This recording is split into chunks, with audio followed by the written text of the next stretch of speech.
Bonjour à toutes et à tous et bienvenue sur l'Aqua. Aujourd'hui je vous propose de découvrir un poisson peu connu mais qui vaut la peine de l'être. Découvrons plus en détail l'Ambassaia City Monkey.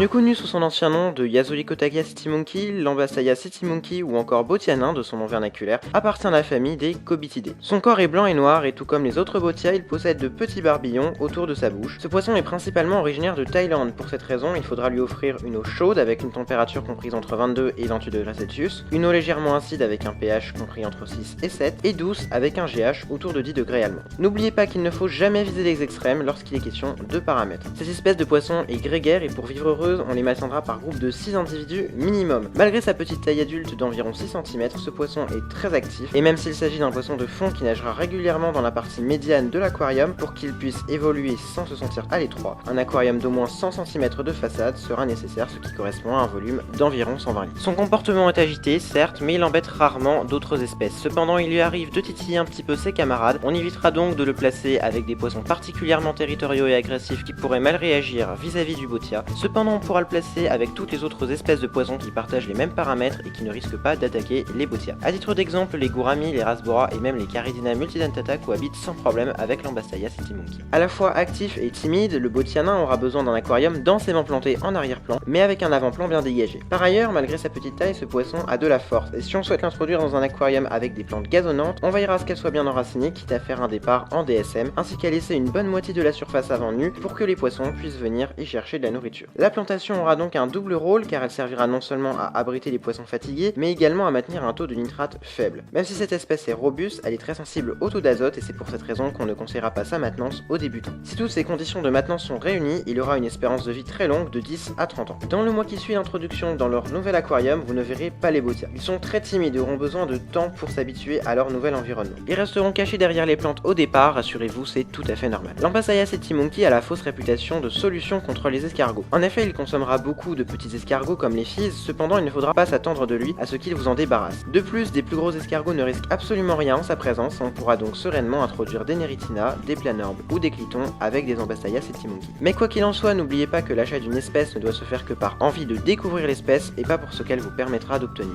Vous l'avez compris, le botianin devra donc être nourri principalement par vos mains, on le nourrira 3 à 4 fois par semaine avec des tablettes pour poissons de fond, sans oublier une fois par semaine les compléments alimentaires vivants ou congelés comme par exemple les artémias dont il raffole. Il aimera aussi se nourrir des pontes des autres poissons. Faites donc attention lors des reproductions, retirer les œufs empêchera les botias de venir les grignoter. Cependant, ce poisson très mignon a un comportement très intéressant à observer car il s'agit d'un poisson très curieux. De plus, il aime le courant. Il fait partie des poissons que le système de filtration passionne. Vous l'avez compris, pour éviter tout accident, les moindres accès au compartiment de filtration devront être protégés à l'aide d'un grillage ou d'un filet de type nylon. Vérifiez aussi régulièrement que possible le compartiment du filtre, car même si c'est impossible, l'Ambassaia City Monkey arrivera toujours à pénétrer dans le système. Chez cette espèce, il faut reconnaître que le dimorphisme sexuel ne saute pas aux yeux. Un ventre plus rebondi marquera les femelles gravides, malgré cela il ne sera pas facile de distinguer les deux sexes. Le botianin a été placé par l'Union internationale de conservation de la nature comme espèce en danger d'extinction. La pollution et la construction de barrages dans son milieu naturel perturbent la reproduction de ce poisson qui est naturellement migrateur. Cependant rassurez-vous, les poissons commercialisés pour l'aquariophilie sont tous nés en captivité, reproduits à l'aide d'hormones. Les techniques de reproduction ne sont pas connues par les particuliers, ce qui rend la reproduction de cette espèce presque impossible. Cependant n'oubliez pas que vous pouvez toujours tenter votre chance en stimulant la reproduction à l'aide d'une alimentation vivante régulière. Si vous obtenez quelque chose, il ne faudra pas manquer de me le dire en commentaire et de partager ça sur les forums, ça aidera l'espèce à perpétuer. Cette vidéo touche désormais à sa fin, j'espère qu'elle vous aura plu, si c'est le cas n'hésitez pas à la partager, à commenter, à mettre un pouce bleu et même pourquoi pas à regarder mes autres vidéos et à vous abonner en cliquant sur les icônes qui apparaissent sur votre écran. Quant à moi je vous dis à très bientôt pour de prochaines vidéos, salut à tous!